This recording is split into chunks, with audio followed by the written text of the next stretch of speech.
Teacher যখন নিজেই প্রশ্নের উত্তর জানে না। বলো এই কোয়েশ্চেন অ্যান্সারটা কে পারবে?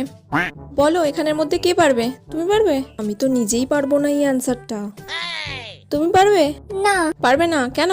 পড়াশোনা করো না? কি করতে স্কুলে এসে বসে থাকো? এই তুমি বলো। দূর বাবা, কেউ তো একটা উত্তরও বলতে পারছে না, আর কতক্ষণ এইভাবে চালাবো? বেলটাও পড়ছে না যে ক্লাস থেকে বেরিয়ে যাব, ভালো লাগে না। বলো। এই তোমরা সবাই প্রাইভেট কার কাছে পড়তে যাও? ম্যাম আপনার কাছেই। ঠিক আছে, তুমি বাদ দিয়েও তো এতগুলো স্টুডেন্ট আছো, তার মধ্যে কেউ বলতে পারছো না? ম্যাম আপনিই বলে দিন। আমি কেন বলবো?